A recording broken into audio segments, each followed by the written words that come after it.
Start where you are, use what you have, and do what you can. Arthur Ashe. So again, saw this quote this week, and I thought this was very relevant, and it's something that I'm trying to get across when starting strength training, particularly as an older adult, and particularly if you haven't done any strength training in the past and it's completely new to you, because there is a bit of a misconception that you have to look a certain way or be a certain ability level before you're qualified to start lifting weights or start doing any kind of resistance training. And that's not true at all. You can get started at any point, and the people who are doing strength training at a higher level, they all have to start somewhere. So they weren't all born with the ability to do this. You have to be able to start small and gradually build. And if you're starting later, you're going to have to probably start smaller and take slower steps of progression to get to a point where you feel is out of reach and not even achievable at this stage. So starting where you are, you have to start at your current ability level to be able to progress. You can use what you have. So initially, we don't have to have access to big heavy weights. You don't have to have your own gym equipment at home. You could simply have a rucksack with bottles of water in to create a bit of weight and a bit of resistance. You could get some resistance bands at home that are fairly inexpensive. I've seen people that use bungee cords that they found, and that's helped create a little bit of resistance as well. But yeah, you can use the things around you to create the resistance you need. You don't have to sort of wait for equipment in to get started. And then just do what you can. There's going to be certain exercises you try that you can't do at this stage, and others that you find a lot easier. So just to actually take that step forward to get going, do the things you can do. We'll work out how you can modify and adapt the other exercises so that you can eventually bring those in. But you don't have to wait till you're perfect at everything before you get started. You only really get perfect at everything by getting started and taking action, and then making changes along the way in order to get closer to that, what your idea of perfect might be. So the quote again: start where you are, use what you have, do what you can. And just keep that in mind if you are thinking about getting started with strength training. So my name's Chris. I'm a physiotherapist, and I've got particular interest in getting anyone sort of older adults, anyone over the age of 60 or near that age, getting going with strength training. And I love seeing the benefits that they get from that and the confidence that builds. So I'm trying to get out to more people and to take action. And I realize a lot of people will have some kind of challenge about getting started or progressing from their current point. So I've started these weekly Q&A sessions to try and help give you an idea or give you a chance, an opportunity to ask me questions about how to get through those sticking points. So if you're watching this and you think you've got a question for me, please do you take the opportunity. You can use the live chat feature if you're on YouTube, or use a comments feature on Facebook, and questions will pop up to me here and I can answer those going forwards. Equally, you may well be watching this as after this live stream is finished, but I will keep checking back the comments. So do leave comments and I will come back to the questions and answer those in future weeks. For example, today I've got 3 questions from that came in the last couple of weeks that I'm going to be answering, plus hopefully some live ones as they come in. There's only one thing that I really do appreciate and will ask of you, if that is okay, if you're able to just click the thumbs up button underneath the video. And if you're not already, just make sure you're following or subscribed to Never Told to Lift and on YouTube or Facebook. That really does help the algorithm send this out to more people, and hopefully together we can help inspire more people to get started. So first question I've got that came in is, there's a few parts to it. So I'll read it out and then I'll kind of focus on each one by one. So I'm 55 years of age. Starting out, how many days a week should I work out? And then which type of cardio should I be doing? Is that HIIT, so that's high intensity interval training, or slow steady state for 30 minutes? And how many days a week? I need to start eating better. What would a typical daily food intake look like? I'm looking forward to learning more. Chris. So let's start with the first part of that. So, how many days a week should I work out? And Chris, before I start answering this, I just want to say there's different perspectives that people could take with this. For me, I'm very much focused on trying to get you started or progressing at the very early stages of strength training. And I'm often taking someone who hasn't done it before to take the first steps. So I'm very much will answer that question along the lines of what is the minimum effective dose that you need to be doing to see some benefits. So it's what's the least you can get away with to feel like you're doing enough to keep active into the future, try and stay as healthy as possible, and avoid the decline of what we call sarcopenia, that loss of muscle strength, and things like osteoporosis, etc. There are other that might take your question as how many days a week should I work out? Because it depends on what should means. Is it what is your goal? Is it to be just healthy enough and just strong enough, or is it to be as strong as possible? Because a lot of people, there's a completely different answer to you might need to do a lot more in order to get the most optimal version of yourself and be able to lift more and more weight each week and beat all your personal bests, etc. So again, I'm taking it from the other end. So generally, what's the minimum you need to be doing? There's other people that might well focus on the higher end of that. So in terms of what the minimum we should be doing, if we look at the World Health Organization's physical activity guidelines, we should all be trying to, if you're between the ages of 60 and 65, we should all be trying to do 2 sessions of muscle strengthening, at least 2 sessions of muscle strengthening per week. There's another set of guidelines for those over the age of 65 that say that we should be doing at least 3 muscle sessions, we should be doing at least 3 sessions of muscle strengthening per week. And you've probably heard me say before if you've watched any of my content, but the common misconception is people think is as they get older, things like strength training, which they consider to be a risky or an activity that holds risk to it, they should probably do less of it, and they should stick to the things that are safer, that have less impact, like swimming or Pilates.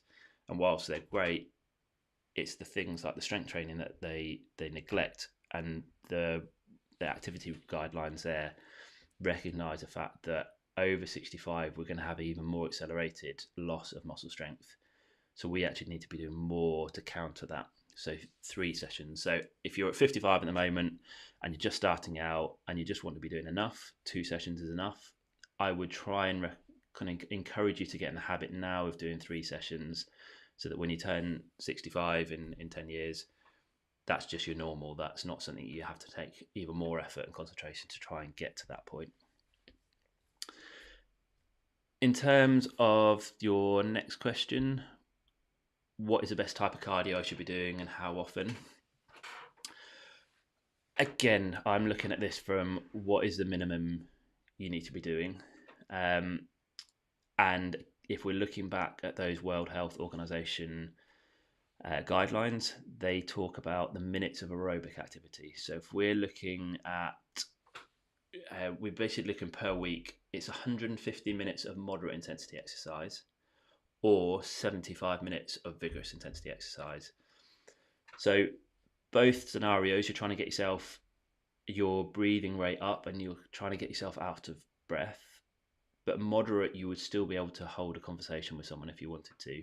Whereas vigorous intensity exercise, you're so out of breath, you would struggle to maintain a conversation because you're so out of breath. And because you're working so much harder, you only need to do half the minutes, so the 75 per week, rather than the 50 of the moderate.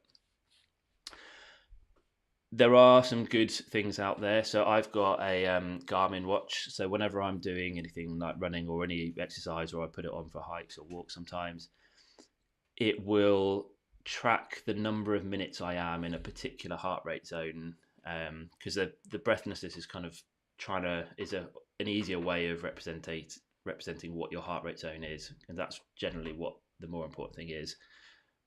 But then how many people can actually track that, and the breathlessness guide is a far easier one to track. But the watches are great because if I then log into the app, it shows me the target of 150 minutes. And if I've been doing something at a vigorous activity level, so I've got my heart rate high enough, it will count every minute I do as 2 minutes. And then any that I'm in the moderate, it will just count as one. And it will show me my weekly total. And as long as I'm hitting 150 minutes, it doesn't matter if that was made up of a hour session here, another hour session there, and another one later on. It could be broken up into little bits per day. From my point of view, from the minimal effective dose you need to be doing enough, I don't really care how you make that up. If you want to add in the HIIT, which is you add those bursts of vigorous intensity exercise and then have a bit of slow steady and then a bit more vigorous, and again, fine to do as well. I listened to a really good podcast this week, and actually, Chris, I thought of this question and you as I was listening to it. But it's The Diary of a CEO with Stephen Bartlett. And on the episode down here on the 26th of February, it's Muscle Growth Doctor, the anti-aging cure that no one is talking about, and then the rest there. And it's Andy Galpin is the name of the guest that's on there. They talk a lot about muscle strengthening, and particularly as we look into the future and as we age. But they talk about the different forms of cardio-based exercise, and he was in a similar idea that he doesn't mind what you do. There isn't necessarily one that is better than another. As long as you're getting your minutes in, that is enough. And then your question there, how many days a week? Again, it depends on the duration of the sessions you're doing to how many days a week you fit in there. But again, just think of that weekly target of 150 minutes. I'm going to skip your question about how to eat better and daily food intake to a certain degree. As a physiotherapist, I'm not a nutritionist, and it's slightly out of my scope of practice, particularly to be given too detailed information online publicly on that, and I wouldn't want to get any kind of trouble around that. So generally, the thing that I notice is a lot of people, if they're trying to take action and build strength, they've also got in mind that they want to lose body fat, and they actually become very restrictive in their diets, and then they're not eating enough to help give the muscles the fuel they need to recover after a workout. So you kind of do need to make sure you are eating enough, particularly protein, to fuel that. And that's something you can look up is how much protein should I be consuming for workouts, and you'll find plenty online about that. I have got an idea in I have got an idea in the future of speaking to a nutritionist that I'm going to try and get on one of these live Q&As where I have a little interview with them and ask them questions and your questions about nutrition to complement strength training, particularly as an older adult. So if you are watching this and you've got any questions, do put them in the comments below, and I'm making a list or compiling a list of all these questions that when I get them on, I will then be able to ask them all your questions, so that you're making sure that it's not just questions that I think you want to know, it's the actual questions you do want to know. So do use the comments for that if you're watching this at any point. So yeah, I hope that helps, Chris. I'm just going to hide that there and here. Just before we go on to this next question, I do have something I just wanted to let you know all about. I've got an ebook here, so it's the Never Taught to Lift ebook. It's going to help you, guide you through creating your own strengthening program around your individual needs. Completely free to download. Just go to nevertaughtolift.com/start-here, or go to the link in the description.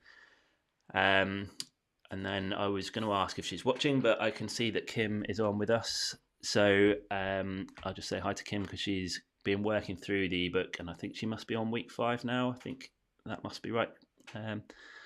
So I'll just bring up. She's actually just asked a question, so that's a good timing to bring that up here. So hi Kim. So is the goal with the hip the hinge lift to get your body weight, how long should that take roughly? So I think what we mean by that with the hip hinge based exercise, that could be remainder deadlift, a deadlift. Some people use hip thruster as an exercise. It's not one I've put in the ebook, but it's a similar to the bridge. It's I say to, if you can over a longer time have the aspiration to be able to have your body weight on the bar, that is a good goal to have. And I think is achieved unless anyone's got a particular condition or injury, disability. Most people should be able to have the aspiration in the future at some point as they progress to have your body weight on the bar and lift that from the floor in a deadlift. Or it could be having the bar on your back or similar, depending on if you've got the shoulder mobility to hold a bar behind your back and then be able to do a squat. It might not be a full depth squat, it might be down to a box and back up again. But yeah, that's very achievable for a lot of people. That could take you 3 months, 4 months at a very bare minimum. Most people, that's going to take a lot longer to get to, probably a year plus. There is no rush to get to that. I'd rather you take your time and make very slow progression, chipping away at it, than to sort of feel like you have to do it within a certain date and then suddenly rush too far and then you cause yourself an injury and then you have to recover from that and then get started again. So yeah, it's definitely an aspiration goal at some point, but it doesn't have to be anything you have to think about doing straight away. So hopefully that helps. So the next question that came in, or I'm just going to see, I had another one come in from Maggie, who I'll bring that up here. So welcome back, Maggie, because we answered another question from you last week. So thank you for coming back again. Maggie says, I'm keen to keep my joints healthy during strength training. Can you confirm that lifting dumbbells, providing my form is good, and if I don't strain to lift weights, my joint should be okay? Yeah, so strength training has been shown to be beneficial for joints. The way I like to look at it is that stronger muscles surrounding a joint create a better suspension system for those joints. So if the muscles have a good ability to absorb forces, it means that the joint is getting shielded from those forces. Whereas a weaker muscle around the joint, as it fatigues, it tends to stiffen. So and I use sometimes before as if this is a knee joint, if you've got muscles that are working well together, they will nicely absorb and smoothly recoil. So the joint is actually getting spared a lot because the muscles are taking the majority of that force. If the muscles are weak and they fatigue and they stiffen, they end up as a bit of a more of a jarred force, and they tend to aggravate the joint if we're not as strong. So strength training is good for your joints, it's healthy for your joints, but just like anything else, whether it's the muscles, the tendons, the joints, if you try and progress too quickly, too soon, and you start really hitting fatigue and you're really adapting your form to try and get that last repetition, then there's a risk we might flare things up and aggravate things. So we do want to make sure that, like you say there, it's as long as your form's generally okay. It doesn't have to be perfect, but as long as it's good and it hasn't altered too much, then it's absolutely fine. We have to kind of strain to a certain degree to get the muscles to fatigue, to get them stronger. But yeah, your joints should be okay. But if you find that your joints are flaring up as you're doing an exercise, it might be that we just have to take a slightly different adaptation of the same exercise, or you can modify things slightly. And that is the hardest point about starting, particularly as an older adult, is there's often things that we need to adapt to find a starting point that's right for you, and that is the hardest point. But once you've got that starting point, you can then progress from it, and you always know you've got somewhere to fall back to if you find that you get a flare up in the future. But yeah, do let me know if that's kind of answered your question as you wanted. Next question, where has it gone? It is down here. So this came in via email. So that's another option, if you do want to ask me a question, but you don't want to kind of have your name up on the screen or on the screen, sorry, or have it anywhere left on YouTube or Facebook, then you can email me in questions and I'll answer those anonymously. So it's chris@nevertooldtolift.com. That again is chris@nevertooldtolift.com. And you can send me an email there, whether it's a question or about strength training or anything else related to that. So this person, as I've kind of summarized it here, I have one shoulder weaker than the other. Any advice? So it was a bit of a longer email, and they elaborated that when doing shoulder press, so pushing something over the head, or if they're doing chest press, they're laying on their back and doing it kind of up to the ceiling, so away from them that way, they always found that their right shoulder was slightly weaker than the left. They then elaborate a little bit more, to say in the past have had a bit of a fall where they fell on their right shoulder, had an x-ray, no bone injuries, and the doctor wasn't worried, but wondered whether that was related to why it's slightly weaker, and if there's any advice I had on that. So yeah, generally I find if you've got, actually the first thing to say is that people often think you have to have perfect symmetry with left versus right, whether that's your arm or your leg. And actually very few people do have perfect symmetry. Yes, ideally we'd like to get as close as possible if we can, but it's definitely not an issue if you have got one side that's slightly weaker than the other. And particularly with arms, we have a dominant arm, which we tend to do most things with, that tends to be slightly stronger than the non-dominant arm. And again, if we can close the gap between them, then great, but don't worry if they're not exactly the same. You'll probably find that you will have one that does fatigue slightly earlier. However, if it's significant and there's pain associated with it or anything like that, then we want to try and kind of address it if we can. So what you didn't mention in the email and what I didn't kind of ask to elaborate, but if you find that you're doing barbell, so you're holding both arms on one bar as you're doing shoulder press or you're doing chest press, it's possible that we can slightly hide behind the stronger arm, so we can kind of create a bit of tension to help the bar up, in the same way as if you're doing squats with your sort of feet together, you can slightly lean to your good side to help you up, so you're going to use your good side to help the slightly weaker side. But that means that sometimes we hide ourselves from the fact there's a bit of a asymmetry there. So if you're not doing it already, dumbbells are a great option for that, because they're working completely in isolation from each other. So if I'm trying to push up with my stronger arm, my weaker arm gets left. There's nothing my stronger arm can do to help my weaker arm, so I have to do that. So it exposes it to that. And sometimes I even say, rather than doing both with a dumbbell in each, is actually just work on one side first and then work on the other side. And you might have different weights, and as long as you're trying to push both of them to fatigue, you're then going to get both of them stronger. And some people argue that you shouldn't necessarily get the stronger side stronger whilst you've got a weaker side.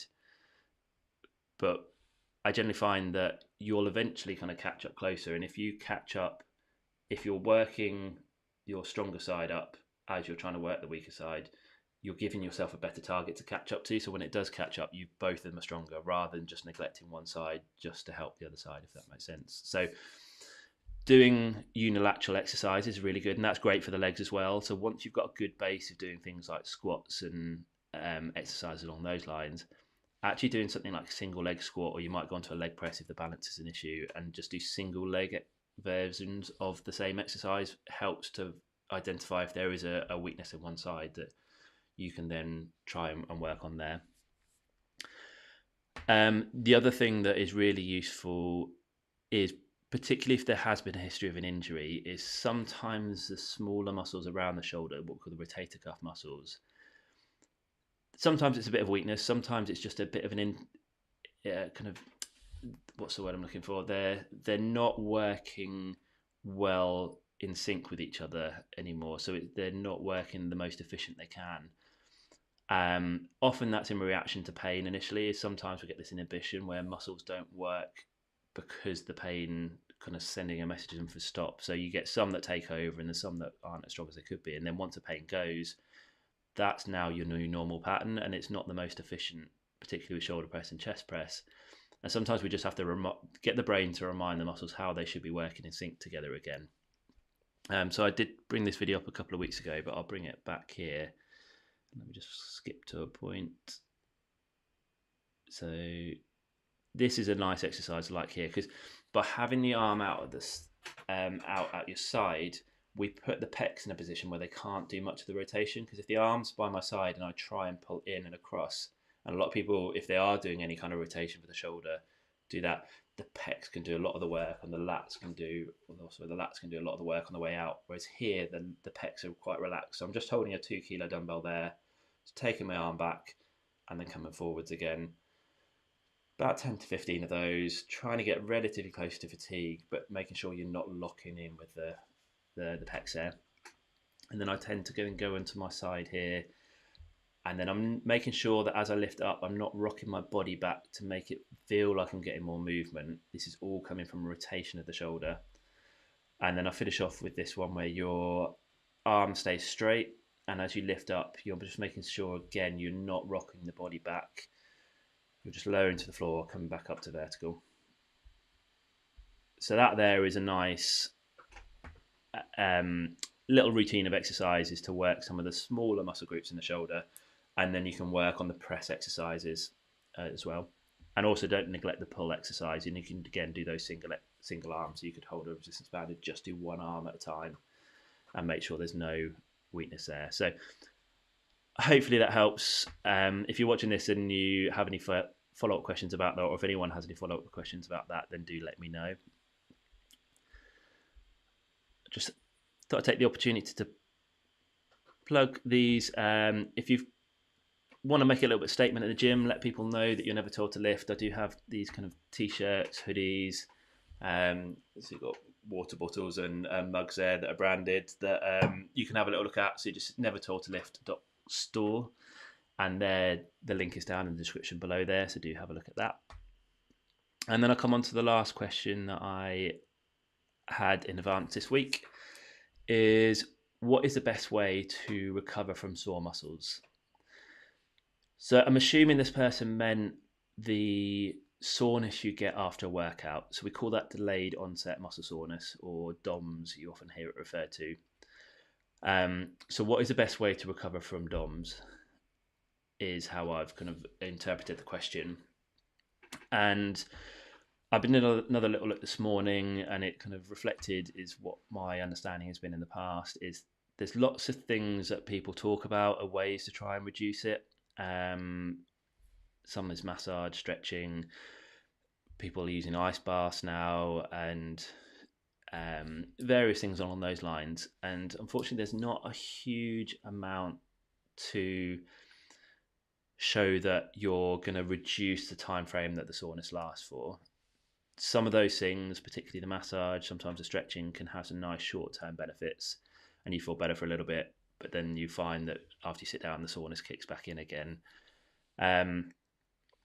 So I'd love to say there's kind of one magic kind of bullet that you can do that will kind of completely alleviate soreness, and you're not going to then experience it again. It's unlikely to be able to find anything there, but the general consensus is keeping moving is the most effective thing. It's a little bit like cramp. If you try and just avoid movement, as soon as you go back into moving again, the cramp kicks back in. It's the same with the soreness. It's always worse after you've sat still for a long period of time. So rather than thinking my muscles are sore, I should just completely rest and not do anything, which is often an approach a lot of people take, is we do want to go, actually, let's go out for a walk and see if that will help the soreness, or let's go back to the gym. But rather than try and push my muscles to fatigue again in the next 2 or 3 days, I'm just going to do a light session, just keep the muscles moving. And often you find a bit of movement helps you feel a lot more comfortable. And then if you're then moving a bit more as you're going for a walk and then doing a bit more around the house, that tends to alleviate the soreness a little bit. Or let's say alleviate, it reduces the soreness a bit more. The approach I tend to look at this question from is slightly different, is rather than how do you reduce the soreness once you've got the soreness, is how can we try and reduce the soreness by preventing it from being as intense as it is in the first place. And that comes back to starting small, taking very small steps up, and letting the body adapt to what we're asking it to do.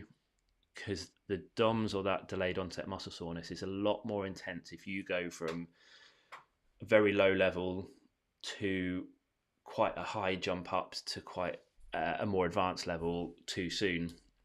And I've been known to make this mistake a few times. Is I might have times where I neglect my upper body and I think, right, I'm going to go back in, and I'm fortunate enough that I've got in my clinic a bar where I can do pull-ups from, and I'll go and do sets of pull-ups or chin-ups, and when I haven't done it in a few months, and then I have that pain in the bicep and I can't fully straighten my arm straight away, and it takes me a few attempts to kind of get it moving, and it's always worse when I've gone from there to this big jump up, and you kind of do get these strong responses. So if you take these very small steps up, and you've heard me talk about this plenty of times, is you get confident with the exercises, add a bit of resistance, get confident with adding a bit of resistance, and then gradually increasing that resistance till you find muscle fatigue, and then gradually increasing that till you bring the fatigue point from 15 reps down to 5 reps.